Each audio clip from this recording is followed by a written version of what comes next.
Comedy Marathi cinema म्हणजे प्रेक्षकांसाठी एक ट्रीटच असते आणि त्या कॉमेडी सिनेमामध्ये भाऊ कदम म्हणजे सोने पे सुहागा. वाजलंच पाहिजे हा सिनेमा लवकरच प्रदर्शित होतोय. भाऊ कदम सोबत या सिनेमामध्ये गिरिजा जोशी, आरती सोलंकी, चिन्मय उदगीकर हे कलाकारही दिसणार आहेत. ह्याच सिनेमातील एका गाण्याचं शूट सुरू असताना आम्ही तेथे गेलो आणि गप्पा मारल्या या सिनेमातील कलाकारांशी. काय आहे नक्की या सिनेमात जाणून घेऊयात कलाकारांकडूनच. माझं कॅरेक्टर म्हणजे आता या गाण्याबद्दल आधी बोलायचं झालं तर ह्यांचं हे ड्रीम सिक्वेन्स आहे म्हणजे माझ्या मनातली जी कॅरेक्टर आणि ही एक खूप मोठी ॲक्ट्रेस होण्याच्या ह्याच्याने आलेली आहे आणि एका प्रोड्युसरला भेटलेली आहे आणि तिथून मग ती सगळी स्टोरी सुरू होते.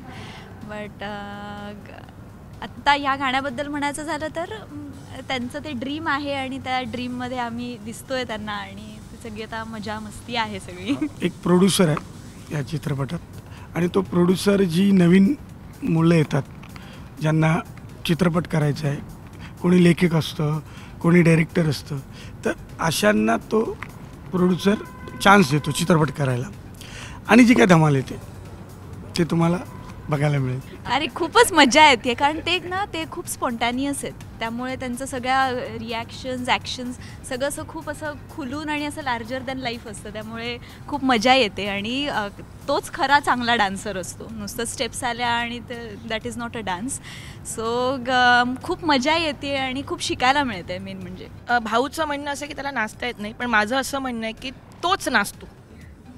भाऊ हे खरं आहे. म्हणजे आत्ता गिरिजाने जसं सांगितलं स्टेप्स आल्या म्हणजे डान्स नाही, तो तुम्ही इथून नाचला पाहिजे, इथून, आणि ते पोचलं पाहिजे एक्सप्रेशन. म्हणजे गोविंदा डान्स म्हणजे गोविंदा. तू माझ्या नजरेत प्रभुदेवा पण आहेस, कळलं का? पण खूप छान नाचतो भाऊ आणि खरोखर हे गाणं खूप छान होणार आहे. आणि ह्याच फिल्ममध्ये अजूनही गाणे त्यात पण भाऊ खूप छान नाचलं आहे आणि मला असं वाटतं की भाऊचं हे वेगळं रूप पण लोकांना बघायला मिळेल. कदाचित उद्या एक डान्स रियालिटी शोमध्ये पण भाऊ असेल. भाऊ बघा, चान्सेस भरपूर आहेत. म्हणजे 2 गाणी आल्यानंतर बघताना खूप मजा येते. आता मला माहीत नाही आहे की माझं ह्याच्याबरोबर डान्स वगैरे आहे का काय, म्हणजे कोरिओग्राफी कशी ठेवली ते मला माहीत नाही, पण मला खूप आवडेल भाऊ जर मी ह्या गाण्यात तुझ्यावर नाचले तर. खूप छान दोघांनी आणि खूप छान यांचे कॉस्ट्युम्स आहेत. मुळात हा जो बो तुम्ही बघताय हे छान, भाऊ एवढा सुंदर दिसतो ना भाऊ, खरोखर खूप मजा येते बघताना. आता बघू जेव्हा मी तयार होईन आणि ज्या फ्लोअरवर येईन तेव्हा काय होईल. ह्या चित्रपटात मी झटक चांदणी नावाचं एक कॅरेक्टर करते. ती तमाशातली आहे आणि तिचं एक वेगळंच विश्व आहे. तिला एक सांगितलं तरी दुसरंच काहीतरी करत असते.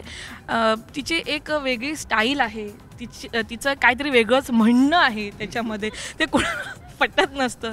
आणि ती आली आहे का कामासाठी, तिला एक कामासाठी बोलवलेलं असतं, असं ते कॅरेक्टर आहे. वाजलंच पाहिजे या सिनेमाबद्दल तुम्हाला काय वाटतंय हे आम्हाला कमेंट करून सांगा आणि कीप वॉचिंग राजश्री मराठी.